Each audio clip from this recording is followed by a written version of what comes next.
Casey, we're going to start from the beginning. Where are you from? I'm a Colorado native. I grew up in a town about 2 hours south of Denver, which is called Pueblo. Pueblo, I've never been to it. Tell me a little bit about Pueblo. What's it known for? Who comes there besides star portfolio managers? Not a lot of people. It's a relatively small town. What it's known for, it was a steel town, so much like a Pittsburgh, just a smaller version. So really known for, kind of a blue collar, very diverse city, and also known for one of the largest reservoirs in Colorado. I was going to go for, I thought it was known for the chili. It is also known for the best chili. And what happens in harvest season? Like what's going on? People in Pueblo are doing what around this chili? So there is a large agricultural community, and so when it is that time of year, which we're getting pretty close to, one, there's a large festival, so you can go get chili at a large festival downtown, or you can go out to the farms and you can buy a bushel or more than a bushel of chili, and so you can, at those farms, they roast them, so they have these huge roasting ovens. And so you pick your bushel of chili, they put it in the roasting oven. It burns all of the, I guess, kind of the outside of that, mm-hmm. and then they spray it off. Yeah. Roast it for 5 or 10 minutes, and then you end up with a giant trash bag full of chili. And so what do you guys make in the Frazier household with those Pueblo chilies? I'm guessing you guys go down late summer, early fall. You guys go down back to Pueblo, bring back a couple of trash bags. What do you guys make and what do you churn out? Well, I don't make anything, but my wife is a very good cook, and she makes a lot of things. So we pack all of that chili. So we drive down, we go pick out our chilies. We bring up trash bags full of chili. And we make all of our kids strap on the plastic gloves, because once you get the chili, you have to peel it and get all of that burnt skin off. Yeah. And then we bag it into individual Ziploc bags, mm-hmm. so that throughout the rest of the year, mm-hmm. whenever my wife is going to make green chili or have chili with eggs, you can pull out a bag, defrost it, and it's ready to go. You guys are a family that's really good at hosting. I know because I've been to your house, and you guys are just super relaxed. What do you think makes like a good host? And you guys are constantly probably practicing by having various sports teams and families over. What do you guys do? Why are the Fraziers so good at hosting people? Again, that goes back to my wife. She is, that is one of her many talents. She loves to host people. She enjoys it, and she just has a very welcoming soul. And so the more the merrier. She doesn't care if it's every single night. She would, bring people into our house, and she just likes that environment. So our door is always open. We're happy to have good friends and good people, and typically have good food as a part of it. And so the family, wife, 3 kids, ages? Yeah, so I married my high school sweetheart. We have 3 kids. My oldest daughter, Mia, is 16. My middle daughter, Nora, is 14. And then my son, Miles, is 9. And so you guys are going on how many years together? So we've been married for 20 years. We've been together for 28. That's crazy, because you're what, 30 years old? Exactly. So we got together when I was 1. Yeah. I just turned 20. So you leave Pueblo, and what's next on your path up I-25? You stop in Colorado Springs to go to college. Tell us about your time there. Yeah, that's right. So about an hour south of Denver is Colorado Springs, which there's a small liberal arts school there called Colorado College, which is where I went to college. It's a really interesting school because it has a block program. So you take one class at a time for 3.5 weeks. And then you get a long ski weekend or a hiking weekend, and then you start a new class. So very different than almost every other school in the country. I actually think it's really interesting structure because I think it prepares you much better for a work environment where you really focus fully on one project and then you move to the next. It does make it difficult for some of the subjects where you have a lot of content to consume, where you would typically have a whole semester to do that. So it's pretty intense, but it was a really interesting way to learn for me. And then your major there, any activities you did there? Yeah, so my major was American political economy, Right. which is really something that is kind of a combination of three different areas that I found interesting. So American history, political science, and economics. And the great thing about a liberal arts school like that is you can combine a bunch of different things based on what your interests are. And so that really fit with where I wanted to spend my time and things that I found interesting. As I moved through my major, I knew that I wanted to be in finance and needed to find another avenue to get more technical skills because, really that background was all about kind of being able to think, write, and read concisely in an articulate way. But it doesn't prepare you with any very technical skills. I think that's a useful way to build your base of knowledge. And those three subject matters were very different, and I enjoy them all. But then as you come out of college, you're not trained to be an accountant or you don't have any specific skills. So that's when I started the CFA program so that I could kind of marry some more technical skills with kind of these more what I would call soft skills. While I was there, I played football. It's a small school, so Division III football. What position? I was a tight end and a place kicker. So an interesting combination. Dual threat. That's right. So yeah, it sounds very Division III. After college, first job. What are you doing? Yeah, my first job after college was at a small boutique consulting firm in Denver, Colorado. We were doing money manager research, largely on separately managed account managers. We were kind of building the morning star, so to speak, of separately managed accounts. That was kind of the soup du jour.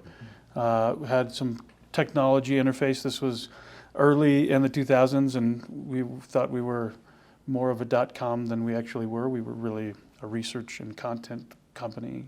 So a really great place to start out because I got to underwrite managers in all the traditional asset classes as well as to start looking at some of the alternative asset classes, which is really where I found which I found the most interesting. Yeah, great. What if not real estate or real assets, what other asset classes interest you? That's interesting. I mean, I'm interested in all areas of the market, but it's less asset class specific for me than kind of finding good assets that have durable cash flows. And I feel like kind of the world has lost their way in a lot of respects. That investment philosophy seems to be dying, and everybody is more thematic today and looking for the next growth thing. But that philosophy is why I like real assets. They're tangible assets. They have contractual cash flows. And I think that's something that I can underwrite. Figuring out what is going to be the next meme stock or trying to understand what the next technology is, just not in my wheelhouse. Yeah. So, can that philosophy move from equities, domestic or international or emerging?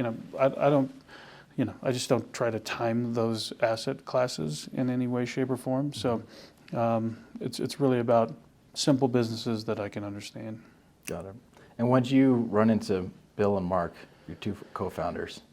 Yeah, it's interesting. You don't typically get this opportunity, but I was doing manager research. They had an investment management platform, and I was doing due diligence on them. And so you don't typically get to underwrite your future partners in the way that I was getting to underwrite them. And after that, they were launching another business, and they called me up and said, "Hey, we know you know a lot about us because you've been up in our grill for the last 6 months. Now we're going to do something different. We want to see if you wanted to join us. So they were pretty convincing. Yeah. And that was how many years ago? That was 17 years ago, I 17 think. years ago. Cool. And then since then, you guys started Versus in what year? We started Versus in 2010. And what were those early days like the first few weeks and months? They were exciting but challenging, right? So we felt like we had a great idea, but it was like 3 guys in a garage. We're trying to change the investment landscape and bring something that we thought individual investors really needed. And we thought we'd cracked the code and found a better mousetrap or a much better structure to do that in. But it was all theoretical at the time, right? We didn't know if we were going to get the SEC's approval to do it, even though we thought we had a really good chance. We didn't know if we were going to be able to get the managers to agree to waive their minimums and make a bunch of conciliatory things for us to get access. And then we're starting from scratch without a track record, and so pretty steep hill to climb. But we knew that this was the right way to build out investor portfolios. We had high conviction in bringing something better to the market than had traditionally been the options, and we knew that investors should own high quality commercial real estate with really great managers looking after those assets. And so we had high conviction, which is what we always came back to. We knew it was the right thing. We just knew it was going to take some time. When you are looking to hire somebody, an individual, not a manager, but somebody to add to your team, what are you looking for? Who do you want to add? Is it personality first? Is it chops? What is it? They must have really good facial hair. No. Yeah.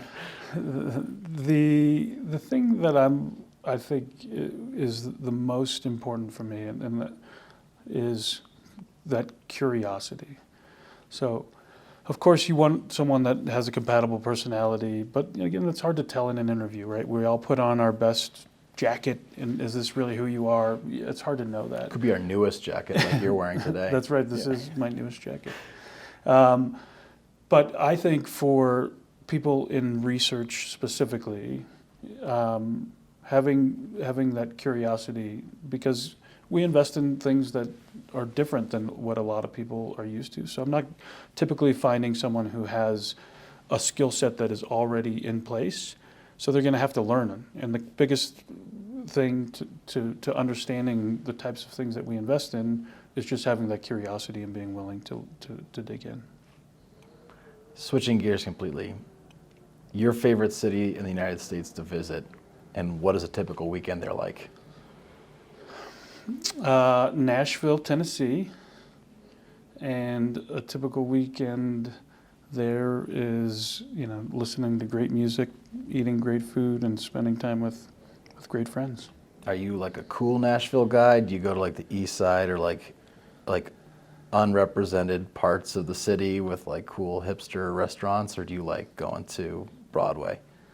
I spend more time in the honky tonk than I do in any hipster bars or restaurants. Now, that being said, I will seek out, a lot of times some of the best food is off the beaten path there. So I will occasionally get out of a honky tonk and go find a great meal. Good. What about family vacations that you guys go to regularly? What's your favorite vacation spot to go to as a family? We have a lot of them. I mean, San Diego has been a staple for our family and is up there in my favorite cities to visit. And so we spend a lot of time in the San Diego area. My kids love to be in the ocean, and that's obviously the weather is great. We have a good time hanging out as a family and spending that time together. Also love Cabo. That's one of the places where our family likes to spend time. The weather's also great food, and typically have some great friends join us. And you're going to another part of Mexico this summer too, right? What are you doing down there? Actually, just got back. Oh, just got back. Yeah, I see. I was in Juarez, Mexico, so very different than Cabo. Yep. And we were down there on a short-term mission trip. My family and a few other families went down to an area right outside of Juarez and built a house for a deserving family. Are you better at building residential real estate or investing in residential real estate? Thankfully, I'm a better investor than I am a builder. I'm not the most handy. I'm more of a manual labor. I can carry stuff and I can hammer a few nails, but you know, the real hard stuff I have to let someone else do.